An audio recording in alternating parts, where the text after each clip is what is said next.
New Jersey's cottage food laws. In this video, I'm actually going to dive into the foods that you can and can't make if you're not really sure about the product that you want to make from home under New Jersey's brand new cottage food law. I'm going to go through the list of these can and can't do's and also give you a little rundown of whether you can actually ship your products online through interstate sales. There's a bit of confusion out there as to what you can and can't do as far as where to sell it. So welcome to Cottage Food Laws. Definitely hit the subscribe button. We are all about home-based food entrepreneurship. So let's dive right into this list. Now, this list is pretty extensive, but there might be an item or two that you're making that you may not hear on this list. You definitely want to reach out to your local health department and ask them, hey, this is a product that is not specifically on the list, but can it be added or is it something that can be put onto the list? Believe it or not, multiple states throughout the United States allow you to literally request a product. And in most cases, as long as it's not on the prohibited foods list, you can actually get it added to the list as well. So double check for sure with your local health department on that. All right, let's dive right into number one, of course, baked goods. Now, when I tell you these things, keep in mind on this list, I'm going to tell you the product. Now, with that being said, each of these products can be made in numerous different ways as far as flavor profiles, sizes, quantities, how you package them. So don't feel limited if I say cookies, cakes, and breads. Well, that sounds great, Damien, but how many can I actually put? Or can I make this variety? As long as it's something that's not time or temperature sensitive, you can definitely go off into your imagination and create a variety of these different ones, okay? So number one, baked goods.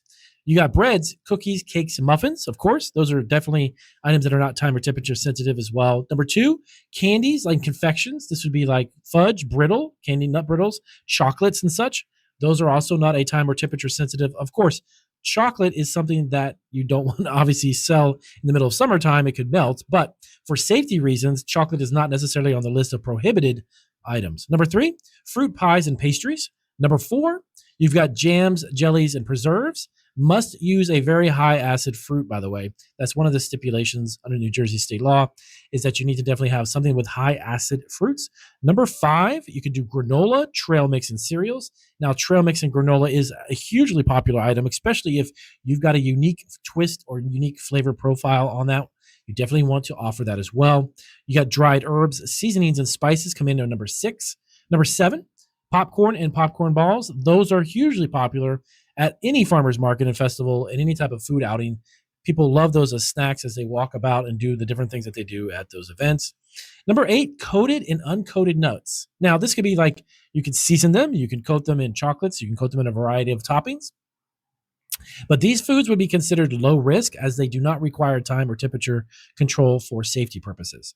Now, let's dive a little bit into the prohibited list here. So these are going to be foods that actually are considered potentially hazardous and require refrigeration or special handling are not allowed under New Jersey's cottage food law. Prohibited list, let's go into it. Number one, you have meats, poultry, and seafood. Of course, these were products that you would need to be in a commercial setting, similar to like you'd find in a restaurant, a food truck, or something of that effect. But at home, meats, poultry, and seafood is definitely a no-no. Dairy products, which would include cheese, butter, and yogurt. Again, that would need to be in a commercially licensed facility, a different type of business model completely, not from home. Fresh fruits and vegetables. Now, this might be a little odd, but you need to definitely have a different type of licensing and a different type of business model to do fresh fruits and veggies, as again, those are items that could potentially, if they're not handled properly, could have bacteria and other things form on them while you're in transit and while the customer's purchasing them. Salsas, sauces, and condiments. So these would be like mustards, salsas, obviously, sauces like Alfredo sauce or like a pasta sauce, spaghetti sauce. This would need, again, some type of a commercial setting. Pickles and fermented foods, that's a no. Beverages, including juices and ciders. Now, a lot of people ask me on my other channel, Marketing Food Online, we get questions quite often about beverages from home. Like a lot of cottage food businesses throughout the country actually allow you to sell like tea leaves, of course, not brewed tea in an actual beverage form. Coffee, you can do coffee beans or roasted coffee beans in a lot of states, but you can't do a beverage. That means that you would be something like, again, a food truck or a mobile food service type of license or permit. But beverages is a no. Custards, creams, or pumpkin pies. Now, any item requiring refrigeration, that would be, let's say, a cheesecake, cream-filled pastries, for instance. Now, some of the items I listed before are allowed, certain pastries, but as long as they don't have cream filled or they have a protein inside of them. Low acid canned foods as well, that's a no. So New Jersey is pretty much, honestly, they're like every other state. Most states have these similar items that cannot be made. but you definitely want to check them out. So that is the do's and the don'ts of what you can make and what you can't make. And by the way, under cottage food laws, you cannot sell them over state lines. You can't ship a product from your home to another state. That's actually considered something that would be commercially licensed. You would also need to have your facility registered with the FDA because the FDA does not oversee cottage food laws. The states do. So for this and more, definitely subscribe to our channel. If you've got questions about New Jersey's cottage food laws, let me know down below, and I'll see you on our next video.